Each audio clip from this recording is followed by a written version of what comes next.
Fishburne. Thank you. Mayor McCrory, this question has arisen a whole lot in Western North Carolina, was submitted from the public, and I'll repeat it for you. Do you support school vouchers, and would you favor raising the cap on charter schools, which is currently set by the state legislature at 100? Yes and yes, absolutely. Thank you very much. Okay, Judge Orton. Now, the reason we need to do this, listen, the more choice that our students have and our parents have, the better our education is going to be. I believe in competition.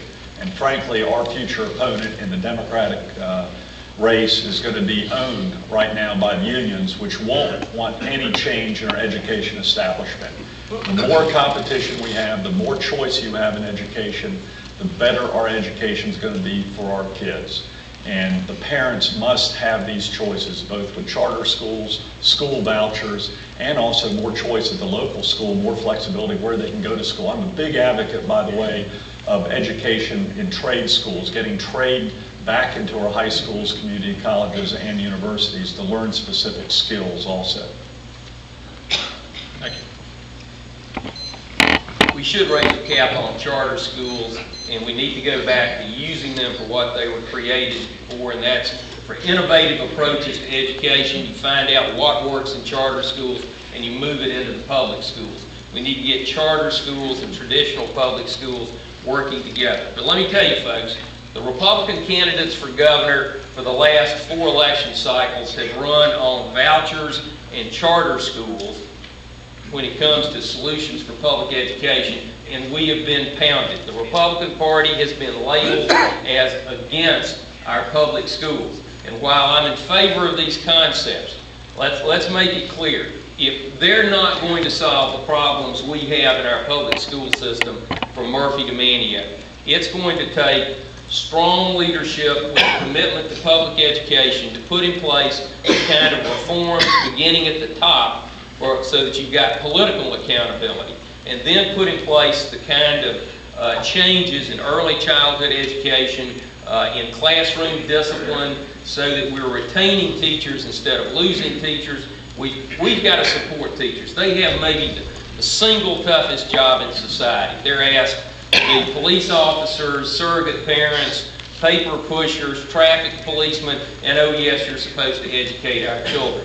So while I will say yes, I'm for vouchers and charter school, raising the cap, we have got to go in a different direction in public education. As a businessman, I understand that you've got to fix the problem. Our education system is losing 1/3 of our children to drop out. Those children are going to face a lifetime of ignorance, poverty, and crime. We've got to fix it, and to fix it, we've got to have a new strategic plan. The first thing we've got to do is fix our public schools. To get disruption out of the classroom, changing teacher pay to attract math and science teachers, getting our testing right so that we can manage our schools without testing all the time. Second thing we've got to do is have greater vocational education. The third thing is to support our community colleges, which make a big difference in our state. The fourth thing we've got to do is we have got to take the cap off of our charter schools. Charter schools are public schools, and they're educating children for less tax dollars than our public schools. There should be no tension between the traditional public schools and charter schools, which are public schools also. And the fourth thing we need to do is we need to work with homeschoolers so that we support the almost 70,000 homeschoolers in this state. If we work on those things and try to do the best we can to treat the child as the customer of the education system, let's see if those 4 or 5 methods work. And if they don't work, then we need to look at other alternatives as to how we solve the problem to make sure that every child gets a good education. Thank you. Mr. Graham. We have a need to raise charter schools, and it needs to be raised at least to account for the change in the population that we've increased over the last many years. So that needs to go up. We need to have support of homeschoolers. That provides more choice as well. As to vouchers, I want to take off on something that Bob said. A voucher is not a panacea. If I'm convinced that a voucher is going to reduce the dropout rate, increase the skills and the vocational capability, the technical capability of our students, and if I can be sold on that, I'll support it. But as to right now, I'm not convinced that a voucher program is a cure-all for the dropout rate. That is the number one enemy in education, ladies and gentlemen. And the second enemy is teacher retention. We are spending billions and billions of your money on the front end of education. There's no follow-up in middle school, none in junior high, none in high school. There's no vocational and technical training statewide. But despite all of that, and we talk about Raleigh not showing up, not seeing the governor, your education system's not showing up either, and your students are losing in the wake of it. We've got to have continuous follow-up every single grade. And I think whether it's a voucher program, raising the cap, we need to bring all the ideas to the table. I'm actually going to allow Mr. Graham and Senator Smith 30 seconds to explain. Homeschoolers, families, by definition, reject public schools.